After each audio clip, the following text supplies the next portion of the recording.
Hello everyone, जय श्री कृष्ण, राधे राधे। तो guys कैसे हैं आप लोग सब। तो गाइस मैं अनु गुप्ता और स्वागत है आप सभी का फिर से मेरे नई वीडियो में। तो गाइस आज मैं आपसे बात करने वाली हूँ भागवत कथा के बारे में। जी हाँ, मैं आपसे भागवत कथा के बारे में बात करने वाली हूँ। और सबसे पहले मैं आपको इसके महत्व के बारे में बताना चाहूँगी। जी, इसका सबसे बड़ा महत्व क्या है।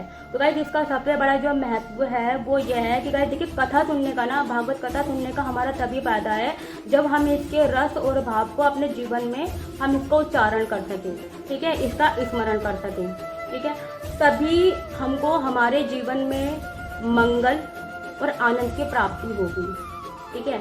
अन्यथा कथा सुनने का हमारा कोई भी फायदा नहीं है। अगर हम इसके रस और भाव को अपने जीवन में उच्चारण नहीं करते हैं और स्मरण नहीं करते हैं तो कथा सुनने का हमारा कोई भी फायदा नहीं है।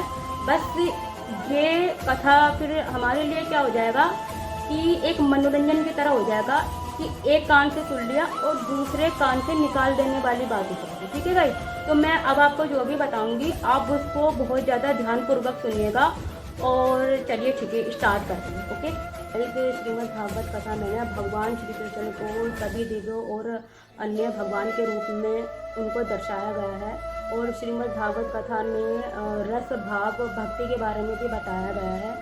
और साथ ही साथ इसमें क्या है कि इसमें भगवान श्री कृष्ण की ना अनेक लीलाओं के बारे में वर्णन किया गया है, ठीक है। जिसको सुनने मात्र से ही, जिसके सार को सुनने मात्र से ही आपको मोक्ष की प्राप्ति होगी।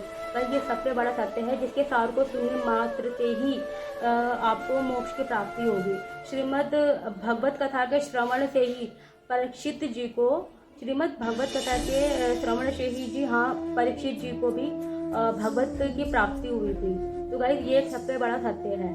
और गाइस भगवत कथा सुनने से ना हमारे जन्मों के पाप हमारे नष्ट होते हैं और हमारे मन में ना आध्यात्मिक विकास होता है। और जहाँ अन्य अन्य युगों में मोक्ष की प्राप्ति के लिए ना बहुत कड़ा परिश्रम करना पड़ता था, बहुत कड़ी मेहनत करनी पड़ती थी, तब जाके हमको मोक्ष मिलता था, ठीक है, हमको मुक्ति मिलती थी, ठीक है। लेकिन आज यहाँ कलयुग में सिर्फ भगवत कथा सुनने से ही आपको मोक्ष की प्राप्ति होगी।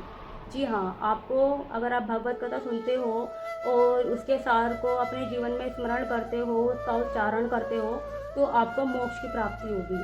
तो गाइस इसीलिए हम सबको ना कथा सुनना बहुत ज़रूरी होता है। तो इसीलिए आप कथा सुना करिए। और जब आप सुनोगे ना तो आपको बहुत अच्छा लगेगा, अंदर से ही बहुत अच्छा लगेगा।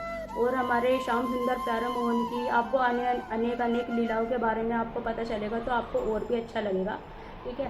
तो इसीलिए गाइस भगवत कथा के लिए आप सुना करो। तो और इसका जो महात्म्य है, इसका महात्म्य के लिए भी मैं बहुत जल्द वीडियो बनाऊंगी गाइस। तो आप मेरे चैनल को सब्सक्राइब कीजिएगा और लाइक कमेंट शेयर कीजिएगा और सब्सक्राइब कीजिएगा और मुझे ज़्यादा से ज़्यादा सपोर्ट कीजिएगा। तो गाइस जय श्री कृष्ण, राधे राधे।